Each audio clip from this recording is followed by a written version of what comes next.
Adelaide, South Australia, December 1st, 1948. The first light of dawn slid across the sand at Somerton Beach. It was calm and quiet, the kind of morning where even the ocean seemed to be taking a snooze.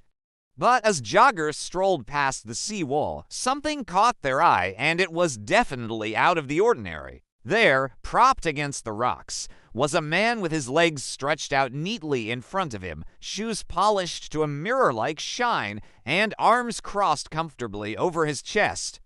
He looked so peaceful, almost like he'd just dozed off while soaking up the sun and watching the waves roll in.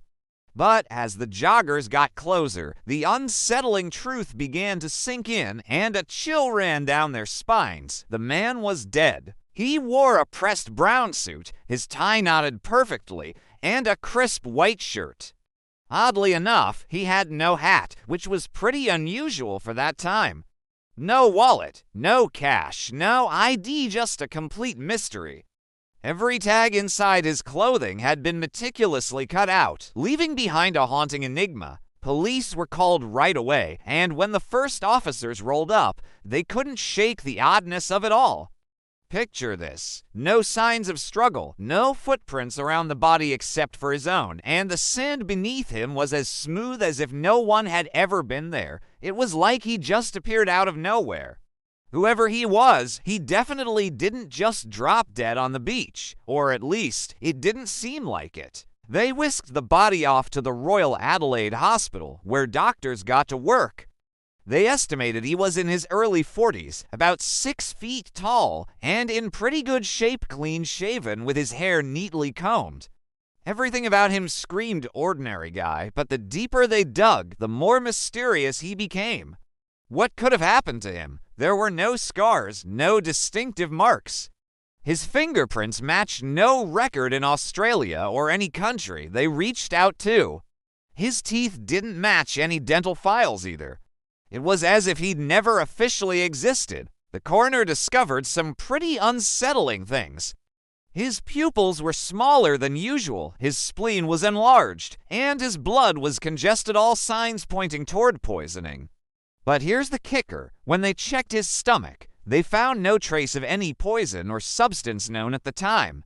It was like he'd been killed, but by what or how? That's the million-dollar question, and no one could figure it out. They checked train stations, hotels, and even dug through shipping records. But guess what? Nothing turned up. Then, just a few days later, a new clue popped up that really got their attention. At Adelaide Railway Station, they found an unclaimed brown suitcase tucked away in a locker, checked in on November 30th, the night before our mystery man was discovered dead.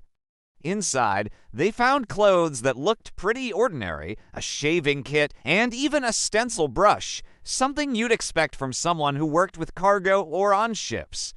And just like his clothing, every label had been meticulously cut out.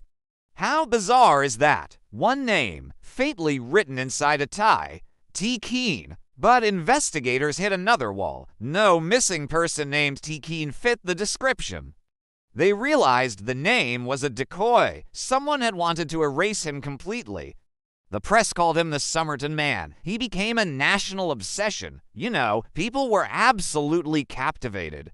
Women claimed to recognize him, saying he looked familiar, while men swore they'd spotted him hanging out at local hotels. But every lead just seemed to vanish into thin air, leaving everyone scratching their heads. Then, months later, the police stumbled upon the most chilling clue of all. When they took another look at the man's clothing, they found this tiny rolled-up scrap of paper tucked away in a secret pocket of his trousers. It was so small that it could have easily slipped by unnoticed.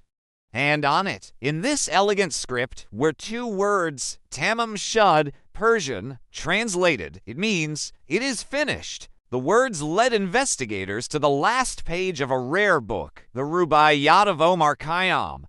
It's this beautiful collection of Persian poems that dives deep into life, death, and fate. So, the police made a public appeal, hoping someone would recognize the book it had been torn from. Weeks went by, and then a local guy stepped up. totally out of the blue.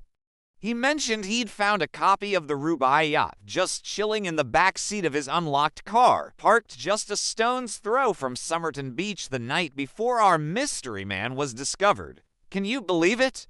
It's like fate was playing a hand here, and guess what? The final page was missing, just like the one found with the Somerton Man. But wait, there's more.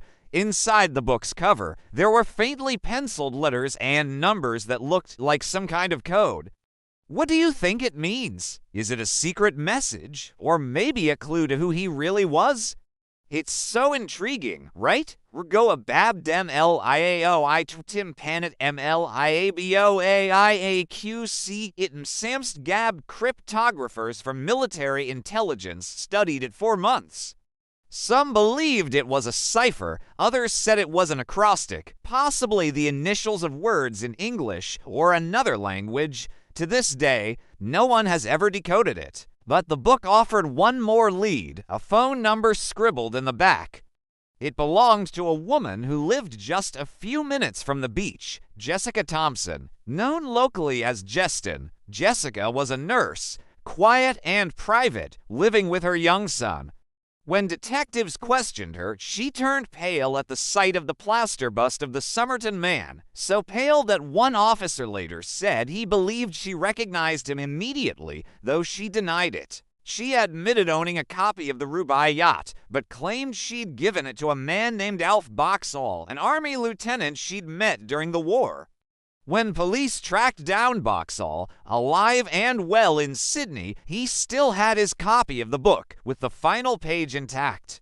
So if Jessica's copy wasn't the one found in the car, whose was it? And who was the dead man to her? Theories began to spiral. Some said he was a rejected lover.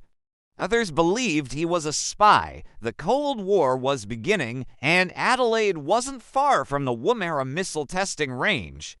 Poison, code, secrecy. It all fit. Jessica, however, refused to speak further. Even years later, when journalists revisited her, she shut the door on every question. The case should have faded, but it didn't. It deepened. In 1978, nearly 30 years later, the nurse's son, Robin Thompson, came into the picture again. People noticed something uncanny. Robin had a distinct genetic trait. Both ears shaped unusually, and a rare dental formation known as a hypodontia, the same combination seen in the Somerton Man. Forensic experts began to suspect that Robin might have been the Somerton Man's biological son, the product of an affair between Jessica and the unknown man. Jessica died in 2007, never confirming or denying anything. Her family claimed she'd known more than she ever admitted. As for the Somerton Man, his body lay in an unmarked grave for decades. Generations of cryptographers, detectives, and amateur sleuths kept working the case, decoding, comparing, testing. None succeeded until 2022. After years of petitions, his body was finally exhumed. DNA analysis was performed using the latest technology. Genetic genealogists traced his ancestry through distant relatives, and then a name surfaced. Carl Charles Webb, born in 1905 in Melbourne, an electrical engineer. No criminal record, no history of espionage, no explanation for his death. Records showed he'd left home in the 1940s after separating from his wife, and then vanished. If that identification is correct, it solves who he was. But not why he was there, or how he died. Why the poison? Why the code? Why hide his identity so thoroughly that even his own family never knew he was gone? Some say Webb may have been mentally unstable, others that he discovered something he shouldn't have. There are whispers that his ties ran deeper, that he was connected to wartime intelligence circles, that the book and the note were his way of closing a secret life. The words Tamám Shud, it is finished, feel less like an ending and more like a message. The end of what, though? A mission, a relationship, a life erased by choice. Even now, decades later, the questions hang like fog over Somerton Beach. The waves still roll in the same way they did that morning in 1948, soft, indifferent. Some nights, locals say, when the tide is low, you can stand on the sand where the man was found and hear the sea whispering words that almost sound human. Maybe it's the wind. Maybe it's him, still trying to finish the sentence.